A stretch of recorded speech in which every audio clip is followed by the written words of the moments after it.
안녕하세요. 향기설입니다. 향기설이 시청자 여러분 안녕하셨습니까? 이 시간에는 두 종류의 부활에 관해서 살펴보겠습니다. 제목은 두 종류의 부활입니다. 성경은 인간이 무덤으로부터 부활한 사실을 분명히 가르쳐주고 있습니다. 구약 중에서 가장 오래된 족장이었던 욥이라고 하는 사람은 다음과 같이 말했습니다. 내가 알기에는 나의 구속자가 살아계시니 9일에 그가 땅 위에 서질 것이라. 나의 이 가죽 이것이 썩은 후에 내가 육체 밖에서 하나님을 보리라. 욥은 육체가 부활할 것과 무덤 저편에 미래의 생애가 있음을 믿고 있었습니다. 아브라함도 부활을 믿고 있었습니다. 그는 175세가 되도록 살았습니다. 성경은 아브라함이 나이 많아 기운이 지나여 죽었다고 기록하고 있습니다. 아브라함은 하나님의 경영하시고 지으실 터가 있는 성을 바라며 살았다고 히브리서 11장 10절에 나와 있습니다. 아브라함에게 이 지상의 생활은 낯선 땅에서 지낸 행인의 생활이었습니다. 아브라함은 영원한 본향 곧 천국을 사모하면서 살았습니다. 그러므로 하나님이 저희 하나님이라 일컬음 받으심을 부끄러워 아니하시고 저희를 위하여 한 성을 예비하셨느니라 라고 히브리서 11장 16절에 나와 있습니다. 아브라함은 하늘에 있는 하나님의 성이 부활한 인간들로 채워질 것을 믿고 있었습니다. 히브리서 11장 19절에 보면 다음과 같이 말하고 있습니다. 저가 하나님이 능히 죽은 자 가운데서 다시 살리실 줄을 생각한지라.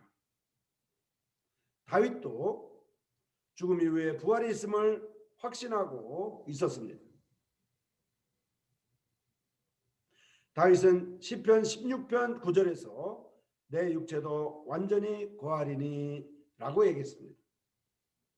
또한 시편 17편 15절에서는 나는 의로운 중에 주의 얼굴을 보리니 깨일 때 주님의 형상으로 만족하리이다 라고 말하였습니다. 이와 같이 성경의 인물들은 부활이 있을 것을 믿었고요. 그 부활은 육신의 부활을 의미하였습니다. 인간의 영과 혼은 죽지 않습니다. 사망과 함께 죽는 것은 인간의 육체입니다. 이 육체는 죽은 자 가운데서 부활하여 살아나야 합니다. 인간의 영혼은 부활할 필요가 없습니다. 예수님께서도 이 지상에 계실 때 제자들에게 우리 인간은 모두 죽지만은 장차 어느 날 죽은 자 가운데서 다시 살아나리라고 가르치셨습니다. 요한복음 5장 28절에서 29절까지 보면 예수님은 다음과 같이 말씀하셨습니다. 이를 기이 여기지 말라. 무덤 속에 있는 자가 다 그의 음성을 들을 때가 오나니 선한 일을 행한 자는 생명의 부활로 악한 일을 행한 자는 심판의 부활로 나오리라. 이러한 예수님의 말씀을 근거로 해서 우리는 인간의 몸이 죽은 이후에 반드시 무덤으로부터 부활한다는 사실을 확신할 수가 있습니다. 이러한 소망이 없다면 그리스도인의 믿음은 헛된 것이며 그리스도인의 모든 소망은 단순한 거품에 불과한 것입니다. 또한 성경은 진실이 아니며 믿을 만한 기록이 아닐 뿐만 아니라 성경을 기록한 많은 사람들은 거짓을 기록한 사람이 되는 것입니다. 또한 예수 그리스도는 세상에서 가장 큰 거짓말장이고 또 사기꾼이 되는 결과가 되는 것입니다. 그러나 성경을 자세히 읽어보면 부활에 관한 여러 가지 가르침은 너무도 분명하게 되어 있고요. 의심이나 혼돈이 있을 수 없도록 기록되어 있습니다. 자, 잘못된 개념에 대해서 살피겠습니다. 많은 사람들이 그리고 심지어는 그리스도인들까지도 이 세상에는 오로지 하나의 부활이 있을 뿐이라고 믿고 있습니다. 모든 죽은 자들이 세상 끝날에 한꺼번에 부활한다는 믿음입니다. 모든 죽은 자들이 부활해서 심판을 받는다는 사실에는 변함이 없습니다. 그러나 부활의 시간과 장소와 그들의 심판은 항상 같은 것이 아닙니다. 성경은 분명히 첫째 부활과 둘째 부활을 구분하여 설명하고 있습니다. 무덤 속에 있는 자가 다 그의 음성을 들을 때가 오나니 선한 일을 행한 자는 생명의 부활로 악한 일을 행한 자는 심판의 부활로 나오리라 라고 요한복음 5장 28절과 29절에 분명하게 나와 있는 것입니다. 모든 사람들이 동시에 부활하거나 동일한 조건으로 부활하지는 않습니다. 서로 다른 사람들이 서로 다른 두 종류의 부활에 참여하게 되는 것입니다. 하나는 영생의 부활로, 또 다른 하나는 영원한 멸망의 부활로 참여한다는 것입니다. 성경의 말씀대로 생명의 부활과 심판의 부활이 있는 것입니다. 누가복음 14장 14절에서는 다음과 같이 기록하고 있습니다. 그리하여 저희가 갚을 것이 없는 고로 내게 복이 되리니 이는 의인들의 부활시에 내가 갚음을 받겠음이니라. 이곳에서는 의인들의 부활을 언급하고 있습니다. 그러나 의인이 아닌 사람들의 부활도 반드시 있습니다. 그리스도 안에 있는 사람들이 먼저 부활할 것이므로 그리스도 밖에 있거나 그리스도와 상관이 없는 자로서 죽은 자들은 나중에 부활하게 됩니다. 사도행전 24장 15절에서 바울 사도는 벨리스 황제 앞에서 다음과 같이 증언하고 있습니다. 저희의 기다리는 바 하나님께 향한 소망을 나도 가졌으니 곧 의인과 악인의 부활이 있으리라 함이라. 사도 요한은 이 두 종류의 부활을 분명히 구분하여 설명하였습니다. 사도 요한은 요한계시록 20장 4절에서 6절까지 해서 다음과 같이 얘기합니다. 또 내가 보니 예수님의 증거와 하나님의 말씀을 인하여 목배움을 받은 자의 영혼들과 또 짐승과 그의 우상에게 경배하지도 아니하고 이마와 손에 그의 표를 받지도 아니한 자들이 살아서 그리스도로 더불어 천년 동안 왕노릇 하리니 그 나머지 죽은 자들은 그 천년이 차기까지 살지 못하더라. 이는 첫째 부활이라.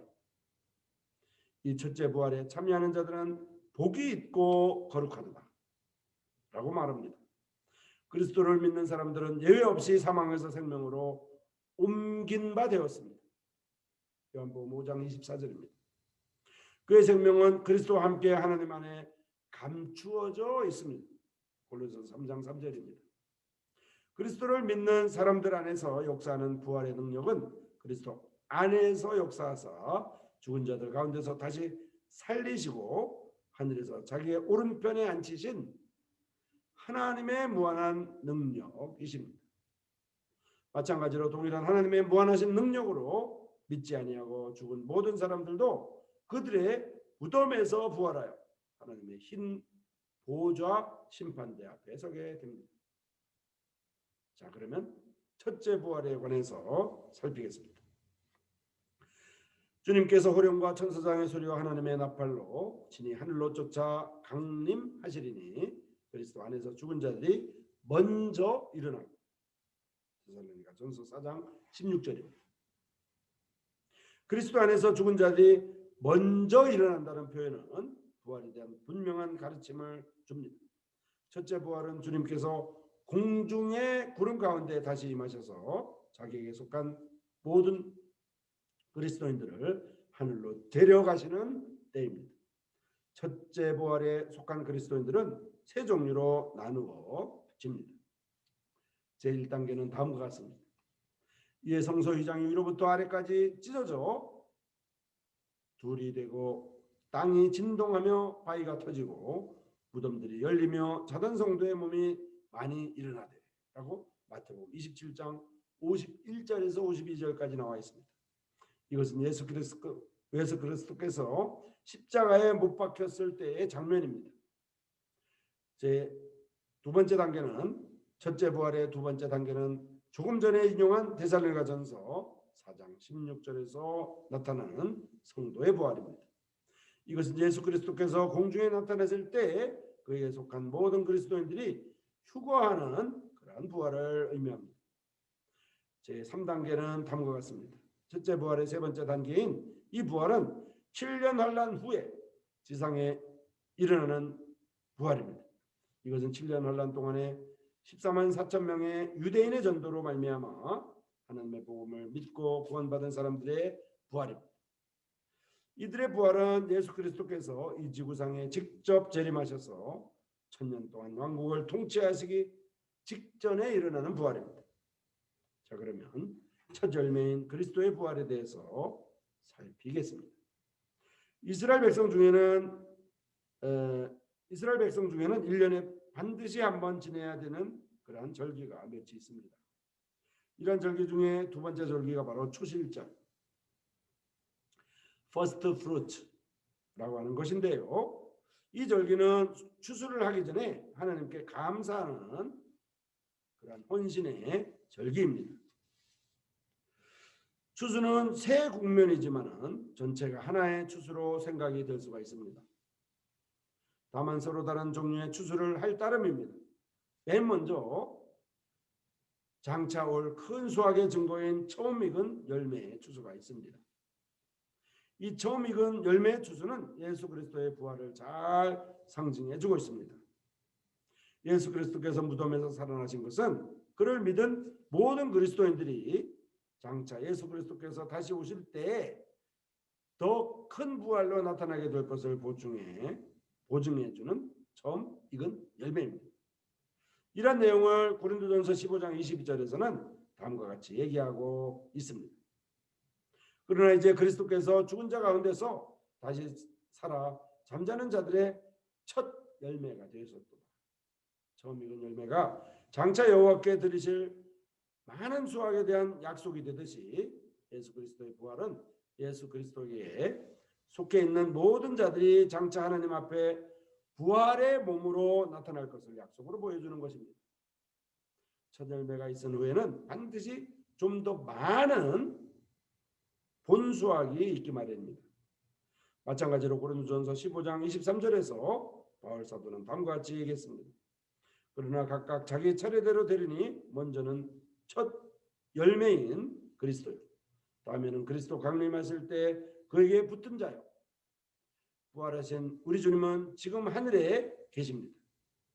따라서 우리 성도들은 오직 우리의 시민권은 하늘에 있는지라 거기로서 구원하는 자 곧 주 예수 그리스도를 기다리노니 그가 만물을 자기에게 복종케 하실 수 있는 자의 역사로 우리의 낮은 몸을 자기 영광의 몸의 형체와 같이 변케 하시리라 하고 빌립보서 3장 20절에서 21절까지 나와 있는데요. 이 내용을 우리는 기대하고 있습니다. 우리 주님께서는 약속하신 대로 다시 오십니다. 먼저는 첫 열매로서 오셔서 부활하셨고요. 그 다음에는 그에게 속한 모든 그리스도인들을 부활하게 하기 위해서 오십니다. 그러나 수확은 이것으로 다 끝나지 않습니다. 이삭 죽기가 다 끝나기 전에는 수확이 완료됐다고 말할 수가 없습니다. 추수가 있고 난 뒤에는 반드시 이삭 죽기가 있습니다. 떨어진 이삭이 다 거두어 들여져야 수확이 완전히 끝나는 것입니다. 여기에서 떨어진 이삭이라는 것은 7년 환란 동안의 구원을 받는 성도들을 의미합니다. 이들은 교회 휴거 이전에 복음을 들은 적이 없거나 듣기는 들었으나 믿음이 없던 사람들로서 7년 환란 동안에 복음을 깨닫고 거듭나는 성도들을 의미합니다. 따라서 첫째 부활은 맨 먼저 첫 열매인 예수 그리스도의 부활이며, 두 번째는 예수 그리스도께서 공중 재림하실 때에 그리스도께 속해 있는 모든 성도가 부활하는 것이고, 그리고 세 번째는 7년 환란 동안에 거듭난 그리스도인들의 부활을 의미합니다. 그 다음에 천년왕국의 시대가 도래하게 됩니다. 이때는 예수 그리스도께 속한 모든 성도들이 그리스도와 함께 1000년 동안 이 지상에서 통치하는, 군림하는 그러한 시대입니다. 예수 그리스도를 믿는 사람들이 누리는 복은 참으로 큰 복입니다. 이제 둘째 부활에 관하여 살피겠습니다. 천년이 다 지나갔을 때 사단은 잠시 동안 놓이게 될 것입니다.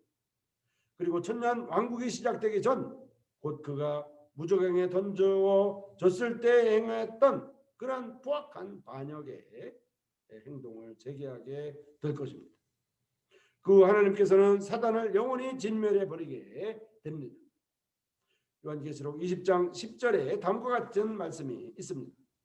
또 저희를 미혹하는 마귀가 불과 유황못에 던지우니 거기는 그 짐승과 거짓 선지자도 있어서 세세토록 밤낮 괴로움을 받으리라. 이곳은 영원히 그치지 아니하는 고통의 장소입니다. 사단이 이처럼 세세토록 밤낮 괴로움을 받는 무저갱에 던지워진다는 것은 성경 말씀의 가장 비참한 부분이 아닙니다.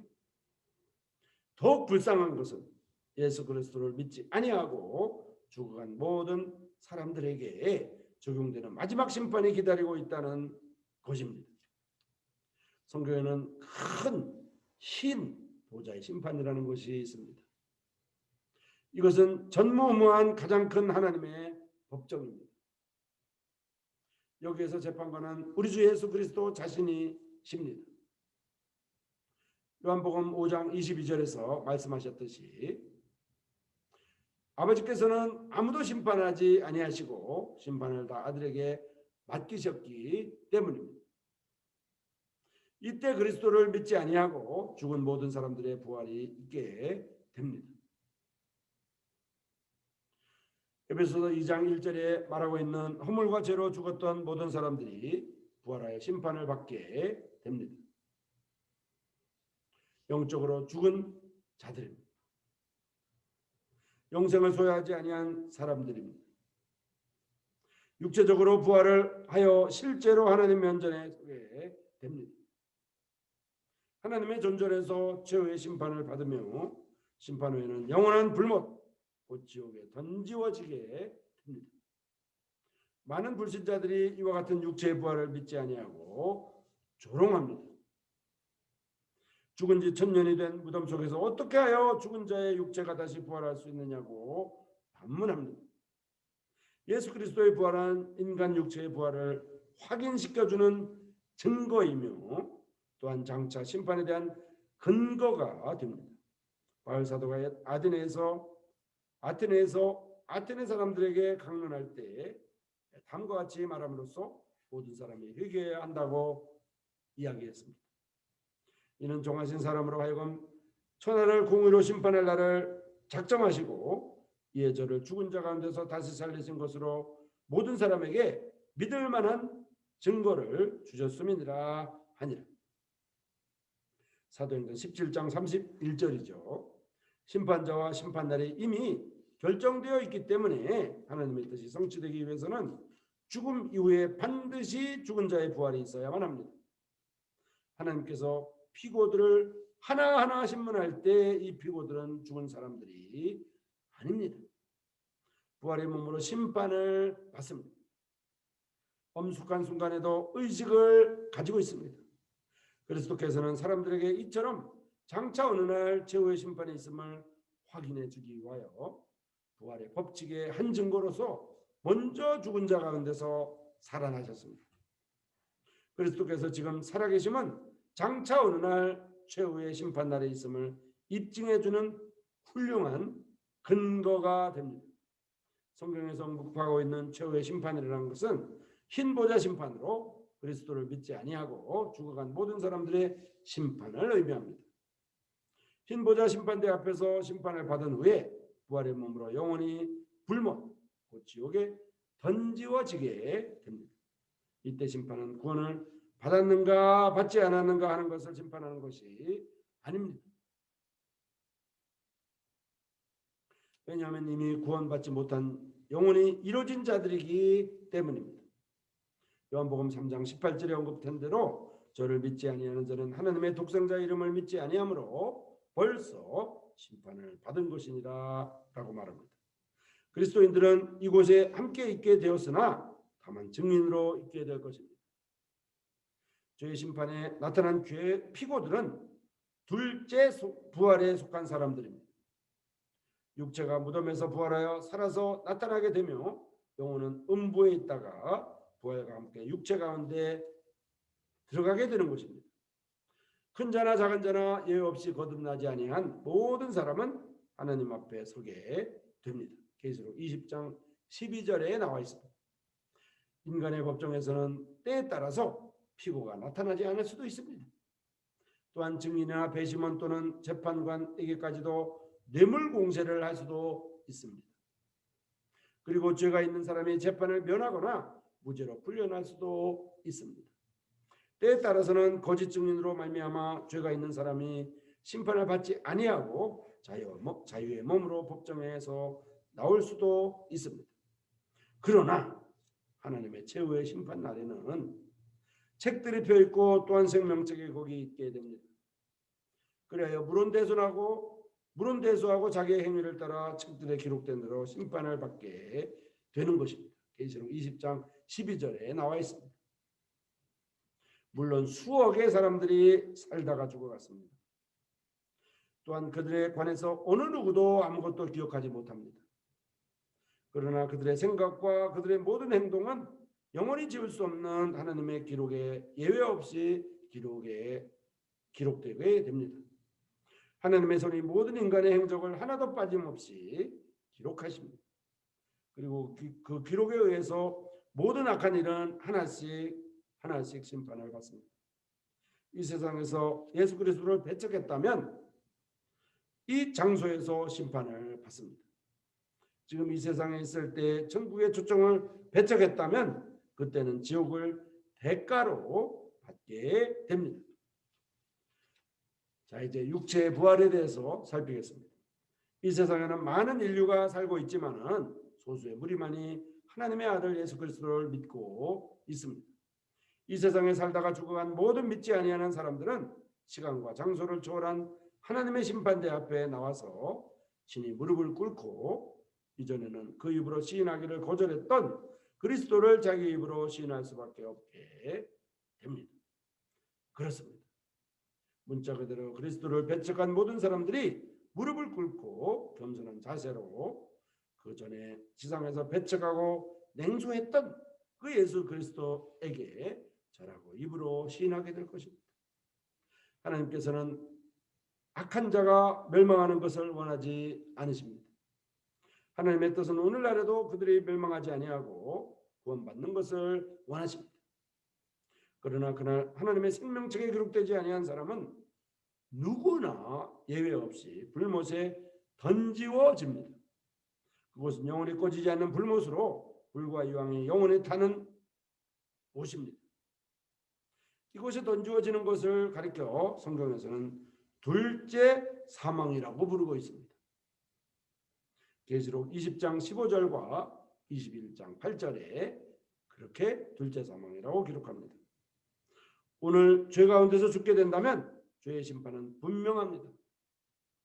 피할 길이 없습니다. 지금이라도 해결할 수 없는 죄로부터 해방받기를 원하신다고 하면 예수 그리스도를 믿고 영접하시기를 간절히 바랍니다. 죄인인 것을 고백하고 예수 그리스도에게 구원해 주시기를 기도하시기를 간절히 바랍니다. 첫째 부활에 참여하는 자들은 복이 있고 거룩하도다. 계시록 20장 6절입니다. 향기소리 시청자 여러분, 이 시간에는 두 종류의 부활에 관해서 살펴보았습니다. 성경에는 우리에게 두 종류의 부활이 있다고 말합니다. 생명의 부활과 심판의 부활입니다. 그 두 종류의 부활은 시간적으로 같지 않습니다.